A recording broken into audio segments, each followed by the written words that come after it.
Empezamos una nueva edición de Café Mercosur, este espacio en el que nos proponemos analizar la realidad de los países de la región con un foco en los aspectos jurídicos.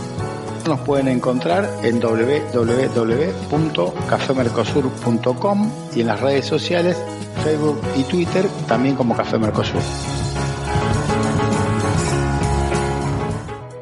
Bueno, estamos en el programa número 234. ¿Cómo te va, Osvaldo? ¿Cómo estás? Hola, Ramiro, ¿cómo estás? ¿Bien? Bien, un poco más tranquilo en Brasil que en Argentina, porque fue una semana sí, se dio vuelta, ¿no? La tortilla, ¿no? ¿Qué semanita? Hace 15 días estamos diciendo lo que pasaba en Brasil y ahora estamos pensando en lo que pasa en la Argentina. Bueno, realismo mágico. De eso vamos a hablar en la segunda parte del programa, exactamente, de las elecciones.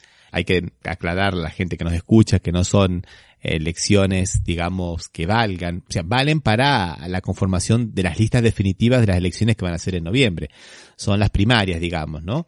Las primarias se llaman PASO, primarias abiertas, simultáneas y obligatorias, porque las hacen todos los partidos políticos en el mismo día, pero no se eligen los representantes del pueblo, sino los candidatos que van a participar de las elecciones generales, ¿no es verdad, Osvaldo?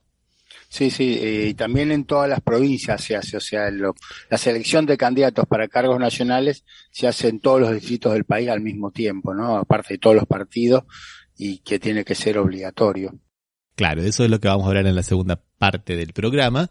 Ahora nos vamos a una noticia positiva, Osvaldo. Vamos a una noticia, una adentro.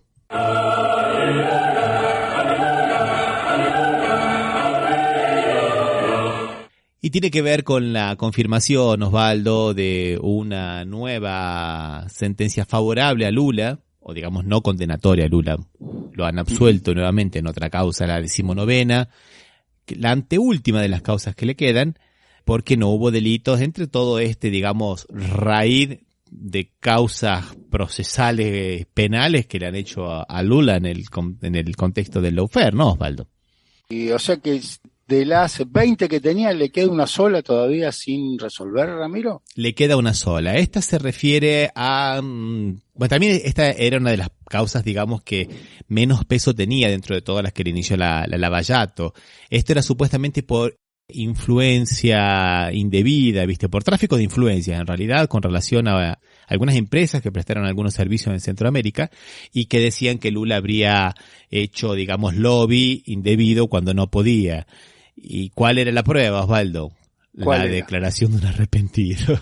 Claro que dijo. Ahora, Ramiro, una sola duda. O sea, lo que él hacía es promover que empresas brasileñas, supongamos, participaran en licitaciones en países centroamericanos. ¿Era así el sistema, diríamos? Exactamente. Eso que todos los expresidentes del mundo entero hacen, ¿viste? Que andan viajando. No, por eso me extrañaba, o sea, qué raro que alguien se lo acuse de eso. O sea, ¿qué presidente norteamericano podrá seguir adelante después de esto, no? Si todos sirvieron de lobistas, sin ir más lejos, el expresidente español socialista González había sido lobista, pero reconocido de Telefónica de España y de toda la empresa española, o sea, pero era total y absolutamente, o sea, legal, venía como lobista. Y ahora resulta que eso no es indebido. Exactamente. Y a eso sumale que no hubo pruebas, no hubo nada, lo único que había era la declaración de una constructora de la OAS, de Leo Piñero, que era el director, que era amigo de Lula, que lo condenan a 23 años de prisión y que después de 1 año y 6 meses de estar preso, 1 año y medio, lo invitan a hacer esta declaración como arrepentido, que acá en Brasil se llama delación premiada. Me parece un nombre interesante eso de delator, ¿no? Y le dan premio por ser delator. Y que lo premian aparte, ¿no? Claro.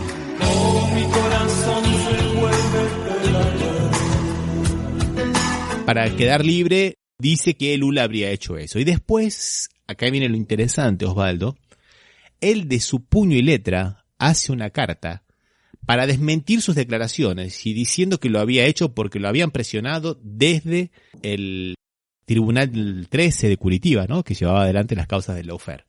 O sea, es, digamos, un abuso del derecho terrible, ¿no, Osvaldo? Sí. También evidencia, supongo, Ramiro, que era una de las causas también que aparte no tan conocidas, se sabía que eran bastante flojitas de papeles, ¿no? Sí. Sí. Pero bueno, se daban como hechas, Osvaldo. Esa es la cuestión. Está muy bien lo que estás diciendo. Pero todo el mundo las daban como hechas. Tiene 19 causas, sí. Tiene 19 causas. O sea, es, digamos, la autoprofecía cumplida, ¿viste? Le hago muchas causas porque tiene muchas causas culpables. Sí, son esas afirmaciones que acá estamos acostumbrados con algunos comunicadores que afirman algo que después es incomprobable, ¿no?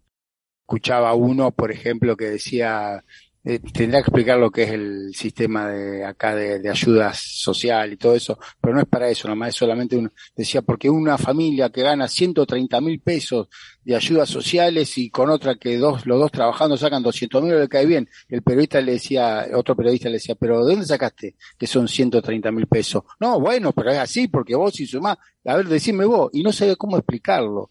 O sea, realmente son esas aseveraciones que estamos acostumbrados a escuchar y que nadie dice, tales son deshonestos, y nadie sabe por qué, ni por cuánto, ni qué pasó, ni qué causa hay que sea que diga eso. Y sin embargo la hacen, y bueno, eso bien vos lo decís, Ramiro, no importa si está floja el papel o no, en el paquete metemos 20. Sí. ¿Qué es lo que le han hecho a Milagro Sala, que es la segunda noticia que vamos a dar después? Solo para terminar con esta, digamos, acá estamos hablando de información de una periodista, de Bela Megale, de un medio que no podemos decir que sea pro PT, pro Lula, que es la Red Globo, que bueno, que ella dice que justamente el magistrado que dictó esta sentencia absolutoria destacó la falta de elementos mínimos para continuar con las investigaciones.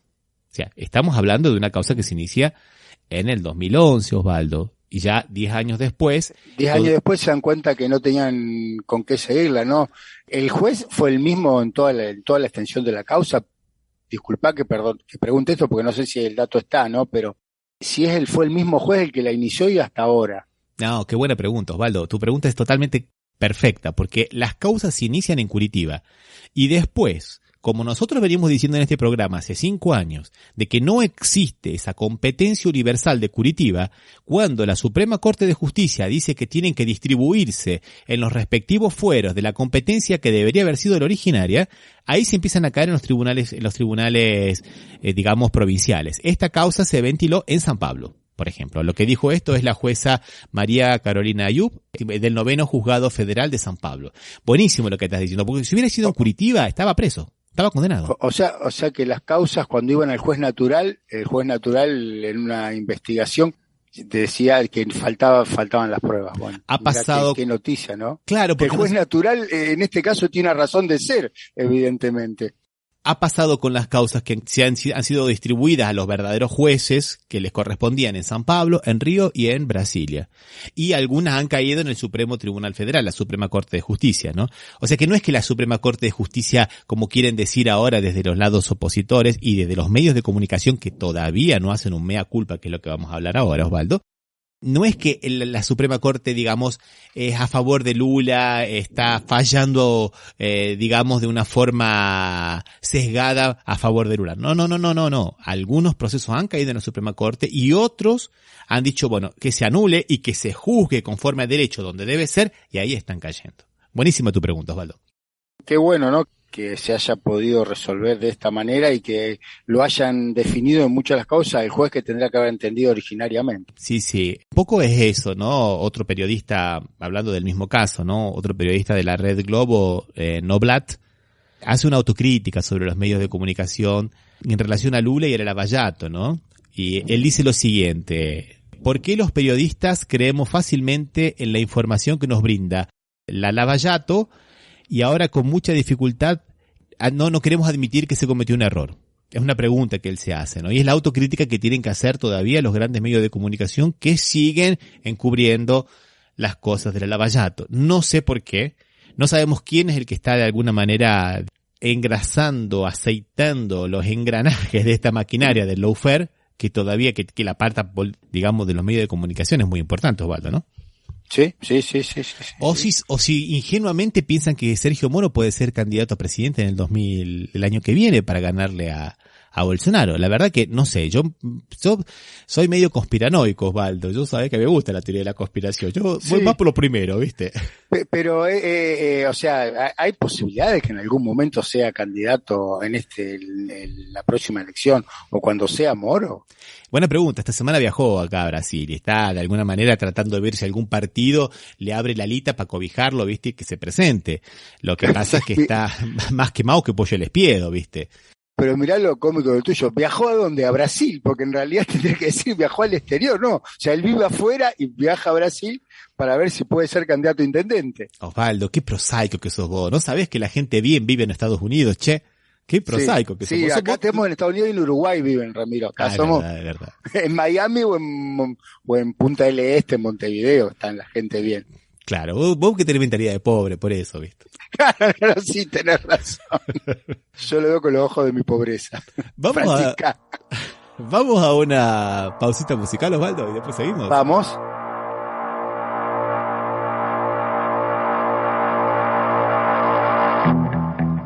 Uns anjos tronchos do Vale do Silício, desses que vivem no escuro em plena luz, disseram vai ser virtuoso no vício das telas dos azuis mais do que azuis. Agora minha história é um denso algoritmo que vende venda a vendedores reais. Neurônios meus ganharam novo outro ritmo. E mais, e mais, e mais, e mais, e mais. Primavera árabe e logo horror. Querer que o mundo acabe-se. Sombras do amor. Palhaços líderes brotaram macabros no império e nos seus vastos quintais, ao que revém impérios já milenares, munidos de controles totais. Anjos já biotrilionários comandam só seus trilhões. E nós, quando não somos otários, ouvimos Schoenberg, Weber, Cage, canções.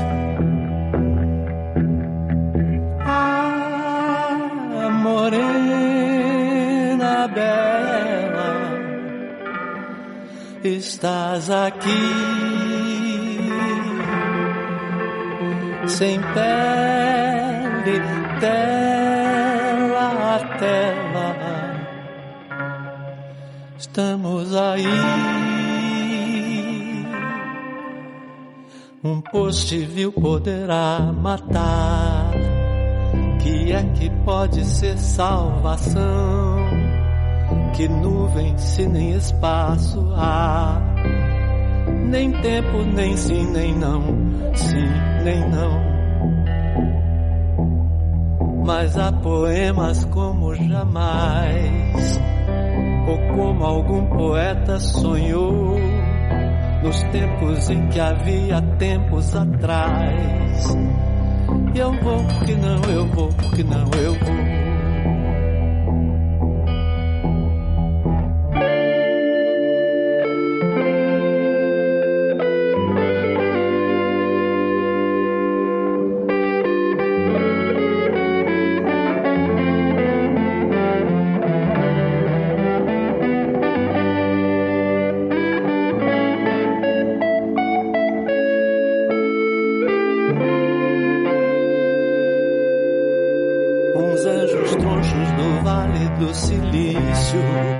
Tocaram fundo minimíssimo grão.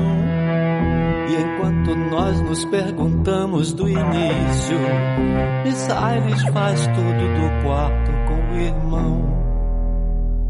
Estás escuchando Café Mercosur. Bueno, seguimos con el programa entonces y ahora vamos a hablar de una noticia también, de una positiva. Osvaldo, hoy estamos dulces. Una adentro.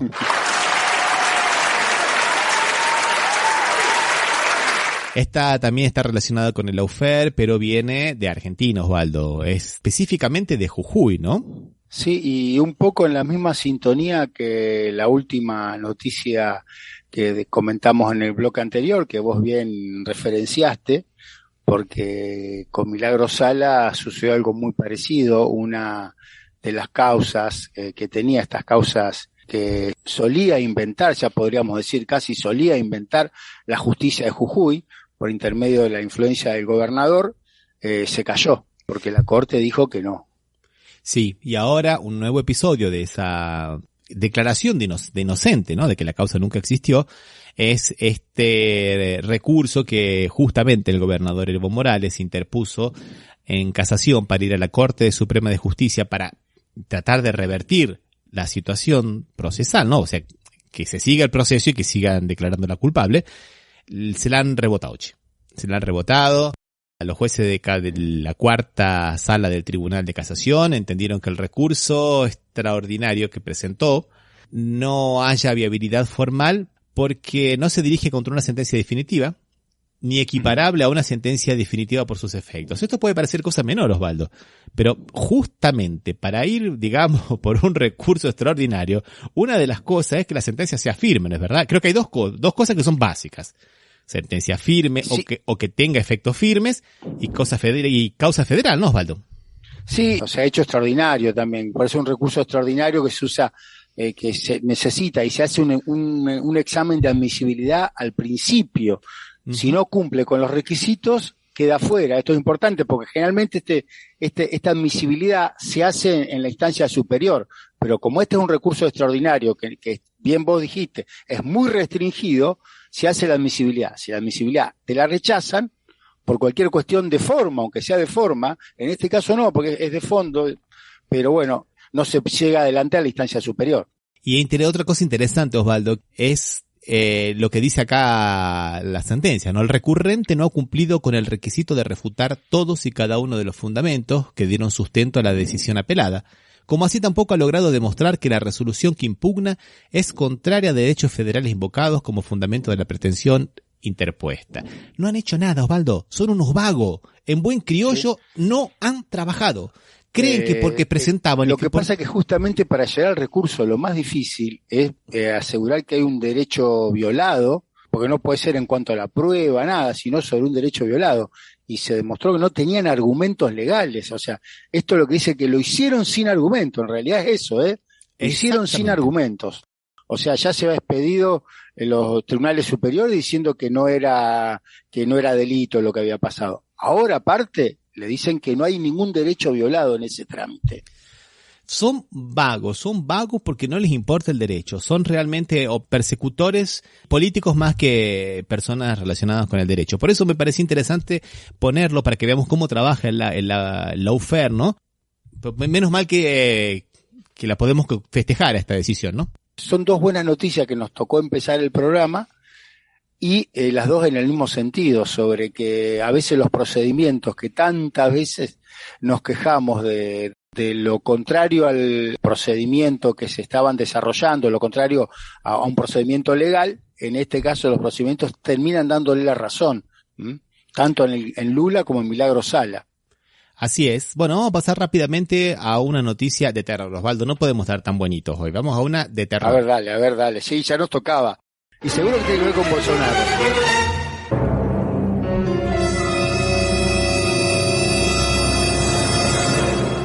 Y sí, Osvaldo, tiene que ver con Bolsonaro, claro. ¿Qué es lo que ha ocurrido? Bueno, Brasil ha registrado un aumento del 30% en el volumen de armas exportadas en el año 2019. O sea que esta historia de Bolsonaro, usar como símbolo los deditos para hacer pistolitas o revolvercitos con las manos y hablar de que todo el mundo puede comprar armas, no es así, digamos, gratuito, sino que hay una industria por atrás que está llenándose los bolsillos. Como dirán en España, se están forrando, Osvaldo. Sí, y no solo, Ramiro, es el dato duro, es difícil de asimilar, ¿no? Sino a los países que se le vendía también, ¿no? Países donde son reconocidos o por lo menos están acusados internacionalmente de violación de derechos humanos, como Bahrein y Yemen. Y te digo, inclusive hace unos 2 o 3 meses atrás, vendieron unos aviones Tucano a países que no indicaron cuál era, solamente los enviaron en vuelo, no se sabe por qué, porque los compradores estaban acusados de violación de derechos humanos y ese avión se iba a utilizar contra insurgencia, ¿no? Para atacar minorías. Bueno, Brasil se ha convertido en el cuarto exportador mundial de armas, un negocio realmente muy, pero muy grande. Pero a eso que vos estás diciendo, Osvaldo, yo te voy a agregar otro dato más. Muchos de esas armas se exportan ahora por la última resolución de Bolsonaro, que calculo que por algún tiempo va a funcionar hasta que después la Corte Suprema la declare inconstitucional. Permite que se vendan armas, se exporten armas sin pagar impuestos. ¿Esto qué significa? Significa que las armas van a pasar, como está ocurriendo ahora, pasan legalmente a Paraguay y de Paraguay vuelvan de contrabando sin pagar los impuestos internos. O sea que si un arma en San Pablo, por ejemplo, en una armería cuesta 7.500 reales, vía contrabando de Paraguay entre por 5.000. Porque no pagan los impuestos internos. ¿Se entiende? Se exporta sin impuestos y se trae de contrabando. Y eso es lo que se tiene miedo, por eso que es una resolución muy, pero muy peligrosa y están esperando que la dejen sin validez legal, Osvaldo. Claro, sí, esto lo habíamos hablado hace unos programas, Ramiro, ¿no? Esta resolución de exportar sin impuestos e importar sin impuestos.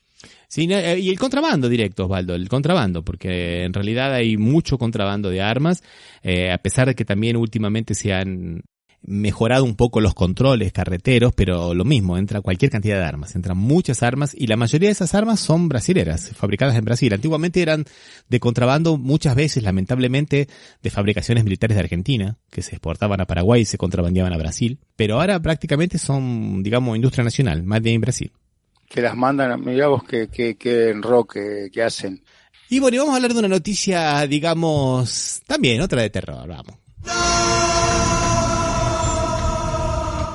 Que tiene que ver con lo que está planteando ahora la oposición en Argentina y de alguna manera nos va a introducir en el tema que vamos a hablar en la segunda parte, que es han salido a coro, ¿no? Inclusive ha salido un meme diciendo en lugar de Juntos por el Cambio, como se llaman, Juntos por los despidos. Y ahí ponen 4 manifestaciones. Una de Macri que dice que la indemnización, estamos hablando de indemnización por despido del trabajo sin justa causa, es una atadura que no deja crecer a la Argentina. Después tiene la de María Eugenia Vidal. La indemnización que tiene que pagar el empleador no facilita la contratación de los trabajadores. Después hay otra de Rodríguez Larreta, que es el alcalde de Buenos Aires, quiere eliminar la indemnización por despido. Y la última es el candidato Martín Tetaz. Llámalo a Martín Tetaz. Che, uno mejor no hay. Llámalo a Martín Tetaz. Que dice que tiene que existir libertad para contratar y despedir empleados. ¿Qué te parece, Osvaldo? ¿Qué es lo que piensan? No hay nada que hacerle. Y lo pensaron siempre, ¿no? No es ninguna novedad. Lo que pasa es que nunca lo habían hecho tan público. Ahora la justificación que están teniendo para hacer estas afirmaciones es que como hay una crisis del empleo, lo cual es cierto, que se había presentado fuertemente al final del gobierno de Macri y se agravó con el tema de la pandemia, que entonces dicen, para que contraten gente, tenemos que sacar las indemnizaciones. De esa manera se va a contratar gente. 2 consecuencias tiene esto, que realmente el problema del empleo ahora es importante acá en la Argentina, se está revirtiendo, está aumentando los empleos privados mes a mes, pero de manera lenta todavía, ¿no? Entonces dice, sacamos esto, entonces se contrata más. ¿Qué pasa? Lo sacamos ahora cuando está todo mal, y cuando las cosas estén mejores no vuelve más ya el sistema de indemnizaciones.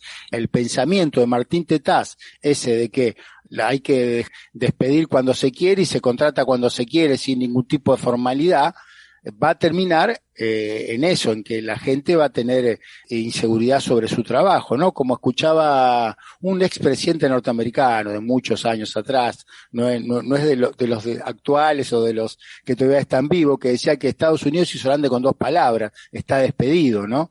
Se dicen que era el fundamento con cual se hicieron grandes. Bueno, en realidad lo que quieren estos personajones de Juntos es sacar el régimen actual de indemnizaciones en la Argentina, que paga el empleador, que tiene en cuenta un mes de salario por cada año o fracción mayor a 3 meses de antigüedad, o sea, si tiene 20 años de antigüedad son 20 salarios, si se despide sin causa, por un régimen parecido al de Brasil, que vos, según me contabas, hablando en la preproducción del programa, Ramiro, acá se está en la construcción, donde cada trabajador aporta mensualmente de su sueldo un porcentaje que va a una cuenta donde se crea un fondo de cese y cuando él cesa en su trabajo, cobra ese fondo de cese. No sé si es así, Ramiro. Es así, lo único que tendría que precisarte que la parte patronal también hace aportes, pero aún así, aún habiendo ese fondo de desempleo, si al empleado lo despiden sin justa causa, el patrón sobre lo que le corresponde al empleado paga un 40% en concepto de multa. O sea que tampoco es gratis. No es que puede despedir a quien quiera. ¿Por qué? Porque se trata de evitar a los malos patrones. O sea, una relación laboral es de confianza. Vos sabés mejor que nadie, Osvaldo. Las personas. Sí, no, es real, sí. O sea, y el empleado, el trabajador, es parte del capital y una parte muy importante en muchas industrias. Lo que pasa es que, bueno, de alguna manera lo que quiere es que nosotros vivamos con la zozobra del desempleo, porque eso hace que los salarios bajen y que las grandes empresas, solamente las grandes empresas, se puedan beneficiar, porque las pequeñas empresas viven prácticamente del consumo, lo que vamos a ver después en la segunda parte del programa, de lo que se conoce como, digamos, la integración por el consumo. O sea, al no haber consumo, no hay comercio minorista. ¿Para qué va a poner un empleado más el almacenero si sabe que no le va a poder comprar el vecino? De todas maneras, Ramiro, ahora salió de nuevo, pero periódicamente lo sacan, O sea, acá cada vez que hay una crisis tenemos la idea de que esto hay que sacarlo para que la gente sea más buena y contrate más gente, porque ahora no contrata por lo inflexible que es el sistema, qué sé yo. Yo creo que la mayoría de la gente no contrata porque o contrata cuando tiene aumento en las ventas o cuando tiene ganancia o necesita trabajadores. No va a contratar porque la ley le impide o porque paga indemnización o no, porque si está vendiendo más va a contratar trabajadores, pues sabe, si el trabajador es bueno no va a tener que despedirlo y no va a tener que pagar ninguna indemnización, va a salir con el mismo régimen. Pero es una discusión que se da y que ahora, atento a la situación, están montados un poco en los últimos resultados en estas PASO, está de nuevo saliendo a la luz. Interesante, porque ya lo relacionaste con las elecciones, que es el próximo tema que vamos a hablar, y con el cual ya te propongo que empecemos a hablar un poco de este tema, de los despidos y de las PASO después de una canción. ¿Qué te parece? Dale, vamos. Desde mi adolescencia escuché hablar de crisis, como de una dolencia, como si fuera el cáncer o la crisis. Escuché a mis mayores frunciendo el entrecejo, hablar de los valores y del valor de nuestro mundo viejo, usando esa palabra podrida, crisis, con gusto a callejón sin salida, pequeño sustantivo descalificativo, crisis,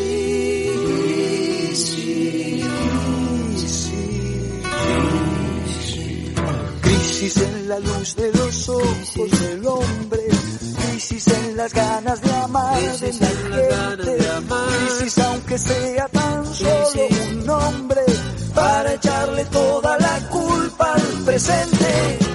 Pero yo no estoy en crisis, yo tengo mucho que dar, creo en vos y creo en mí, y necesito cantar, y necesito cantar, y necesito cantar, y necesito cantar.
cosas que superan la mente, cuando la mente no está consciente de todo lo que puede, en tanto que no cede a la crisis.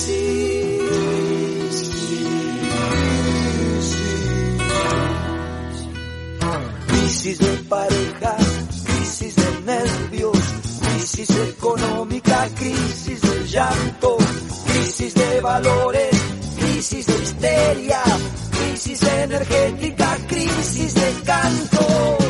Pero yo no estoy en crisis, yo tengo mucho que dar. Creo en vos y creo en mí, sí, y necesito cantar. Necesito cantar.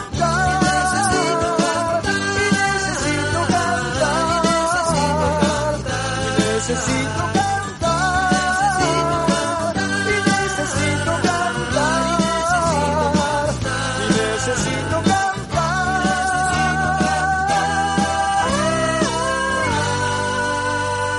Estás escuchando Café Mercosur. Somos Latinoamérica, no lo olvidemos nunca más. Somos Latinoamérica, no lo olvidemos nunca más. Somos Latinoamérica. Bueno, y vamos a hablar de las elecciones, Osvaldo, las elecciones que fueron realizadas en la semana pasada, el domingo pasado, el día 12. Y un poco este cimbronazo, ¿no? Parece que hubo un terremoto y las placas se fueron acomodando un poco, pero eso no significa que no haya hecho ruido, bastante batifondo, digamos, más que ruido, y fue complicado. Pero yo quería relacionarlo un poco con esto que estábamos hablando, porque en la campaña electoral creo que el gobierno y la oposición también se dejaron llevar mucho por las encuestas que le daban ganador al oficialismo. Algunos llegaban a hablar hasta de 10 puntos de diferencia en la provincia de Buenos Aires a favor del oficialismo. Ramiro, eso lo decían cuando con la encuesta boca de urna, después de las 6 de la tarde dijeron eso algunos medios, Sí. Y no medios, diríamos, afines al gobierno. En la otra vereda lo decían, Lo que se conoce como el búnker de la oposición, de Juntos por el Cambio, o sea, digamos los comités partidarios, los locales partidarios, estaban todos con unas caras larguísimas porque habían perdido por mucho, supuesto lo que decían los boca de urna, y después cuando empezaron a llegar los resultados, no, se dieron cuenta que no, que ganaban y que ganaban bien inclusive. Y ahí empiezan a aparecer, digamos, ¿por qué pasó? Y entre las cosas que se dijeron, porque también hay una especie de buscar siempre una causa, un culpable, ¿viste? Y sabemos la única causalidad, una sola causa. Sí, es por esto. No es por esto. Son muchas cosas. Pero una de las cosas interesantes que fue que no se le dio mucha importancia a estos mensajes de la oposición que quitan derechos y que son peligrosos, que estábamos hablando. Y por ahí mucha gente decía, bueno, lo que pasa es que con un índice tan alto de desempleo, viste, a la gente no le importa tanto si lo van a despedir o no, porque están todos en negro. Y yo digo, paremos un poquito. Los que están en negro, más allá de la informalidad, los monotributistas, los ambulantes, los cuentapropistas, pero los que están trabajando en una relación de dependencia sin, digamos, la legalidad, tienen derechos también. Y hasta inclusive más derechos. Una vez que consigan probar que estaban trabajando, la presunción es de que estaban trabajando en relación de dependencia. ¿Me equivoco, Osvaldo? Sí, así el indubio pro operario, el principio siempre es a favor del trabajador. Y eso implica unas multas mayores que la indemnización que estaba en boga, que hablamos en el bloque anterior. Por eso, Osvaldo, me parece que hay hecho una muy mala lectura la gente del gobierno de no haber puesto esto como una cosa muy peligrosa. Porque por ahí, yo no sé, ahora vamos a charlarlo, Osvaldo, esto no, estamos nuevamente en el terreno de la especulación, a la hora de ver las derrotas, viste, siempre cada uno tiene una opinión, pero me parece que esto fue un grave problema de haber hecho una mala lectura, de haber pretendido, por ejemplo, hablar mal, digamos, del gobierno anterior, que ya pasó hace 2 años, ya los votaron a ese gobierno. Y la campaña fue muy interesante, la campaña para ganarle a este gobierno. Fue la de encantarla, de dar esperanza. Cristina Kirchner, en todos sus actos, en la presentación del libro, ella ponía las cosas que estaban ocurriendo en Argentina. ¿Te acuerdas de la famosa polémica de Cuchuflito y...? Sí. Ahora va la gente y te dice, me da 100 pesos de carne, 30 de pan. Ahora están racionadas, la gente está... Esto es un régimen no capitalista, donde la gente no puede comprar lo que quiere ni la cantidad de cosas que quiere. A ver, durante nuestra gestión, los supermercados rebosaban de mercaderías todas de primeras marcas. Vos podías elegir si te llevabas, no voy a hacer propaganda, pero si te llevabas esta gaseosa o aquella. Ahora aparecen y proliferan marcas que nadie, la pindonga, el cuchuflito, marcas que nunca nadie conoció, y hasta te venden productos que dicen, en lugar de leche, producto lácteo que contiene leche. ¿Qué es esto? ¿Esto es capitalismo? No. Capitalismo era cuando estaba Axel de ministro de Economía y la gente compraba y consumía. Bueno, que ella denunciaba que en Argentina se estaba consumiendo productos que no eran alimenticios. Y es importante porque de alguna manera estaba diciendo, si nosotros ganamos, vamos a volver a la época de la inclusión por el consumo. Los pobres pueden volver a consumir primeras marcas. Eso es una esperanza. Eso es una inclusión. Está bien, es una inclusión por el lado del consumo, pero en una sociedad, digamos, capitalista, individualista, que se ha exacerbado a partir del comienzo del siglo, representaba una esperanza. ¿Y ahora qué esperanza le dio el gobierno a la gente? Creo que no ha sabido. No sé, es una lectura que yo hago de una de las causas, lógicamente. Puedo estar totalmente equivocado y bueno, por eso me gustaría que... No, o sea, creo que en esta situación, y también creo una opinión, ¿no? Nadie está totalmente equivocado, porque no hubo una sola razón. Una de las razones fue la situación económica, que es indudable. Otra de las razones fue la inseguridad también, que a veces no se supo cómo enfrentarla. Otra de las razones fue la foto que habíamos hablado la otra vez. Otra de las razones podríamos decir que también podría ser el tema de las vacunas, esa demora. No se supo explicar en realidad que esas demoras eran iguales en todo el mundo, que no era una cuestión nuestra, que ya creo, ¿no? O sea, un montón de cosas que se fueron sumando. También creo que hubo, esto lo veo más ahora, ¿no? Cierta impericia o inexperiencia en algunos de los integrantes del gabinete de gobierno. Yo creo que con relación a esto último que estás diciendo, Osvaldo, el nuevo gabinete que se nombra es con todas personas con mucha experiencia dentro de la política. Estamos hablando de, por ejemplo, de Aníbal Fernández, que ya fue ministro, y que de alguna manera todo lo que es los militantes pedían a Alberto Fernández como ministro, ¿no? Y va justamente a un ministerio muy interesante. Mansur, que es un gobernador también una persona que ya estuvo. Otro que Mansur va para ministro del Interior, no es más ministro del Interior. Jefe de gabinete, Mansur. Jefe de gabinete. Ministro del Interior queda Guado de Pedro. Ajá. Domínguez, en Agricultura. Bueno, Domínguez es una persona también muy experiente de la provincia de Buenos Aires también. Claro, con muchos nexos con el grupo en Agricultura y Ganadería en la Argentina. O sea, yo creo que se optó por poner gente de experiencia, o sea, es indudable, ¿no? O sea, a veces esto que tengan experiencia no quiere decir que los demás no sirvieron para nada, sino que por ahí en esta situación se necesitaba gente con otro manejo, con otro conocimiento. Tenés, por ejemplo, vos dijiste Mansur ya fue ministro de Salud, o sea, tiene mucha llegada a los gobernadores. A pesar que tiene algunas críticas de algunos sectores sobre críticas, me parece, contra el aborto, ¿no? Me parece que son críticas muy infundadas, Osvaldo, por lo que yo estoy hablando, por lo que decían algunas feministas de Tucumán, porque él es hombre de la Iglesia Católica, de algunos sectores, digamos, no muy progresistas de la Iglesia Católica. Sí. Y él está en contra del aborto, pero los diputados de Tucumán, los 4 votaron a favor del aborto. Los diputados de la ciudad de Buenos Aires, la mitad votó. O sea que, viste que hay una tendencia a pensar de que el interior es retrógrado, feudal, viste que es cristiano, católico y que por eso no avanza y que Buenos Aires es la capital de las luces, el iluminismo y que son todos progresistas, viste. Pero a la hora de los bifes, a la hora del vamos a ver, de hacer la cuenta, a ver cuánto sumamos, vemos que no es tan así. Y esta feminista estaba diciendo eso y que Mansur tiene una posición personal, pero que no es la posición del gobierno, que hay una política de hacer realizar interrupciones voluntarias del embarazo y que ya en lo que va del año se hicieron más de 1.300. O sea que Tucumán, mira, ese dato no estaba. O sea, de todas maneras era como para decir que todos los que están tienen alguna parte que alguno va a discutir, pero nadie le puede dudar que Juan Mansur tiene mucho contacto con los demás gobernadores, que lo que necesitaba el gobierno era territorio. No nos olvidemos que Fernández no tenía territorio, necesita el territorio que le dan los gobernadores. Y también otro, Aníbal Fernández, nadie se puede disentir con las formas que tiene Aníbal Fernández, ¿no?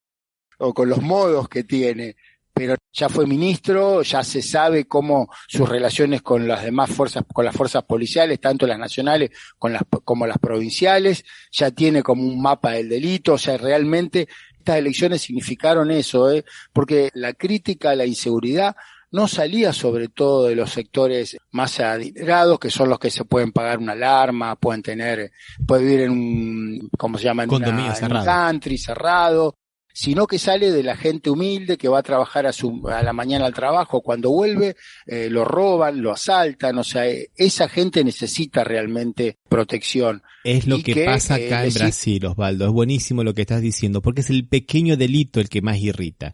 La gente que pobre, la empleada doméstica que trabaja 2 meses, que consigue entrar en un plan, comprarse el celular que quería para poder mandarle algún mensaje a la familia y para sentirse integrante de la sociedad, y está esperando el ómnibus y viene el motochorro y se lo roba.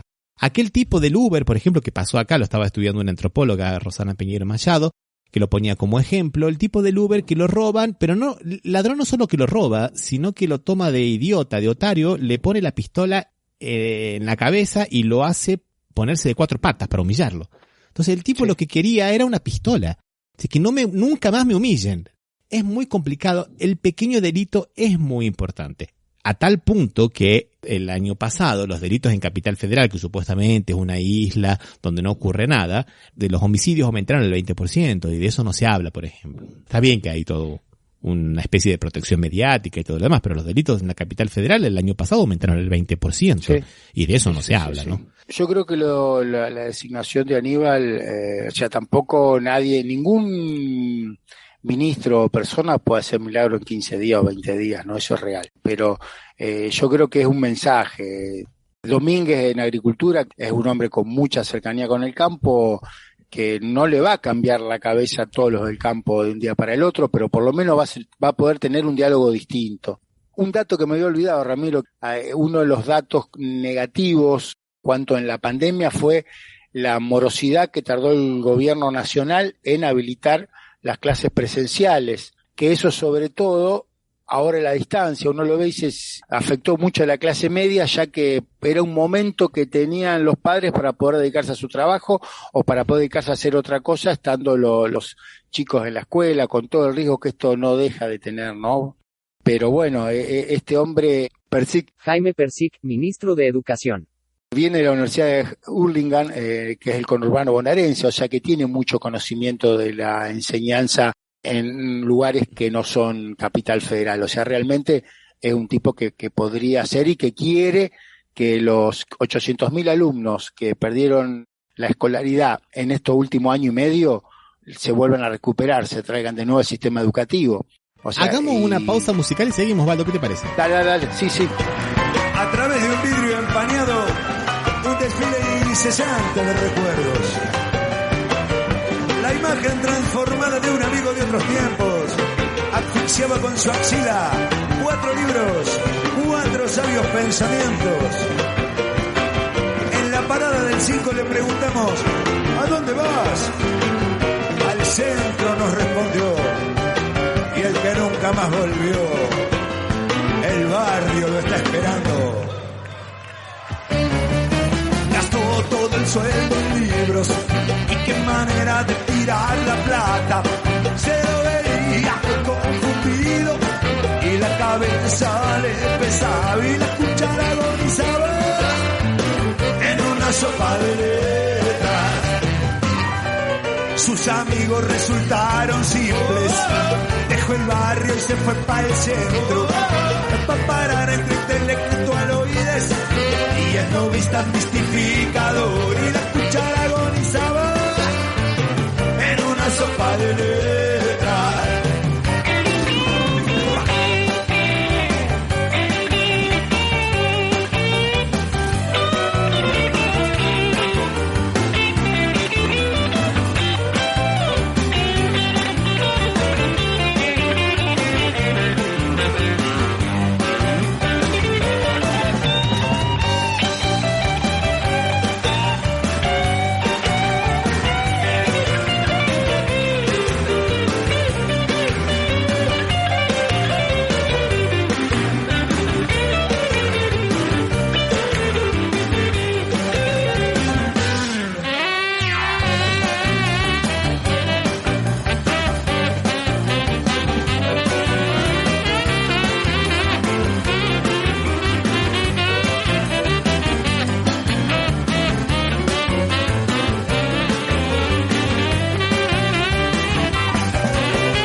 chamullando de cosas abstractas, con palabras rebuscadas y la cuchara agonizaba en una sopa de letras.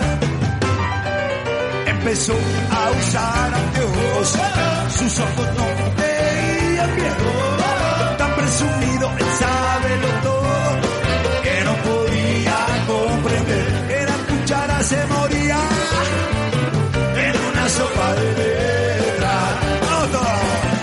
Volve al barrio, esa, en el 5, y porque el barrio es más lindo. Volve al barrio, en el 5, volve al barrio. ¿Dónde están las vecinas chismosas? En el 5, ¿dónde está la amistad verdadera? Porque el barrio es más lindo. Es más lindo. Es más lindo. Volve al barrio, en el 5. Cha, cha, cha.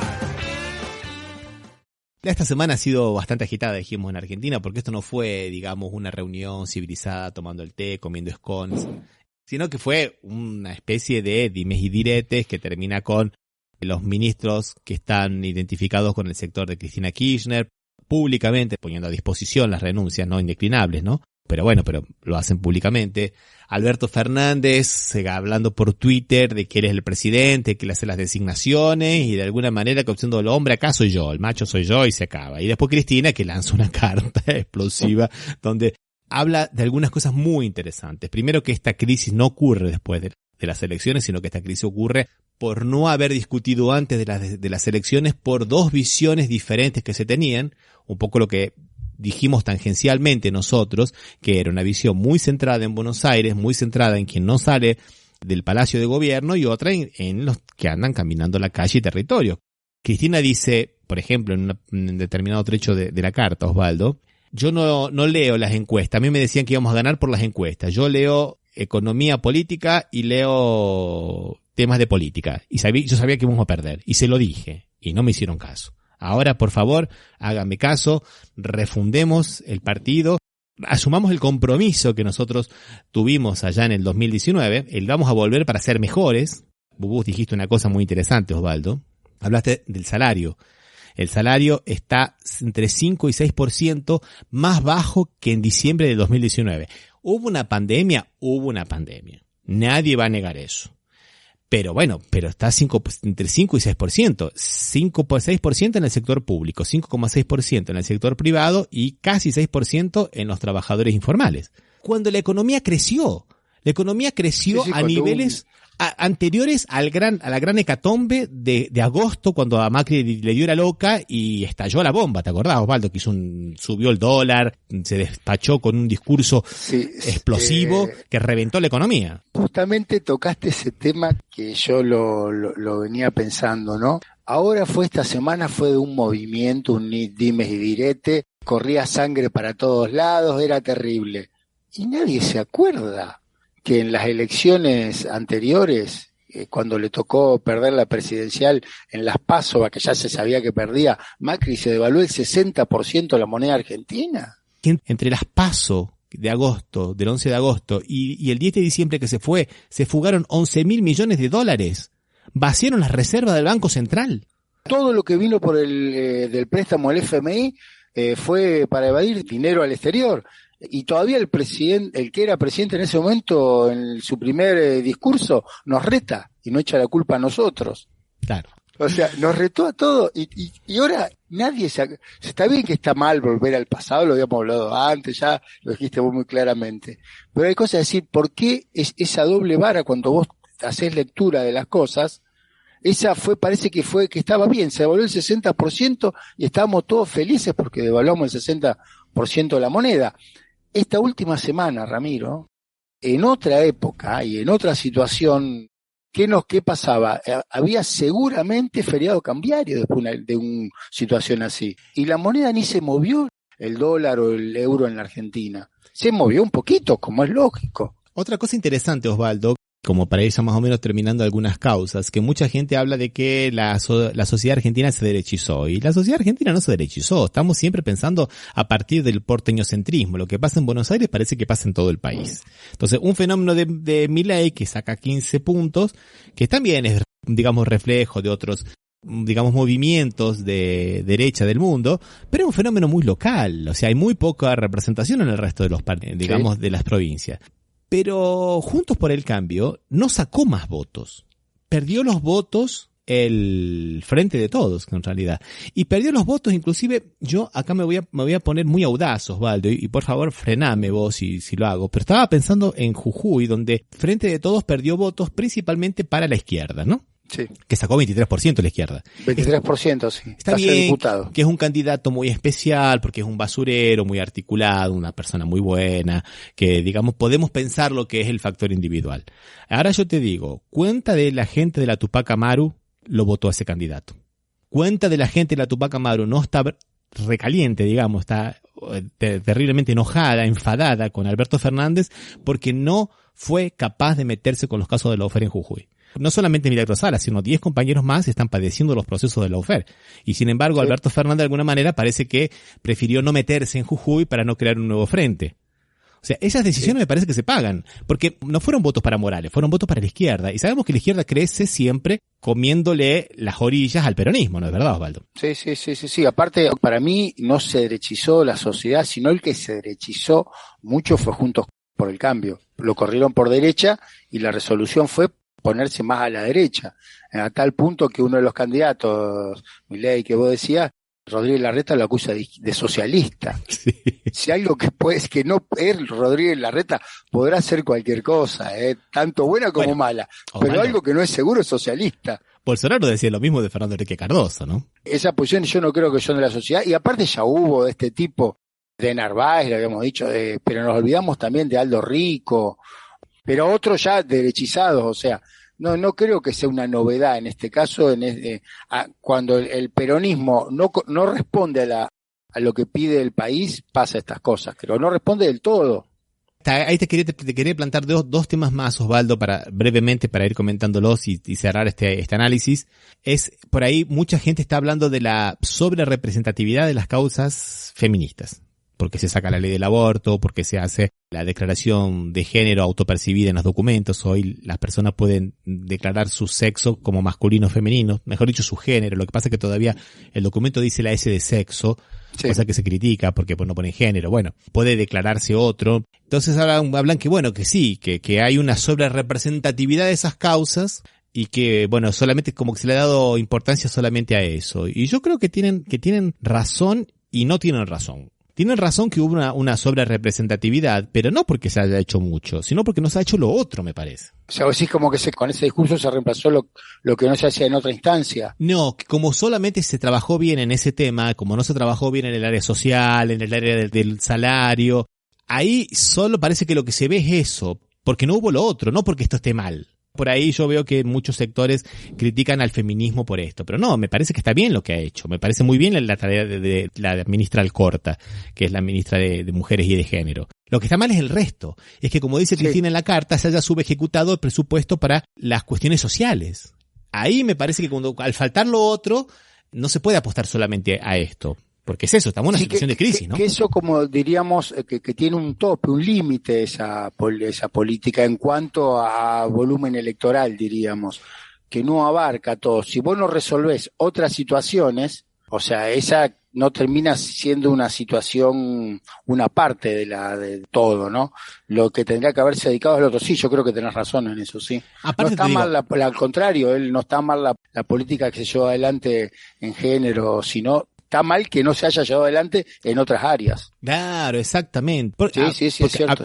Yo creo que eso es así. Pragmáticamente, digamos, más hablando más como puntero de barrio, yo creo que algunas pautas, por ejemplo, son difíciles.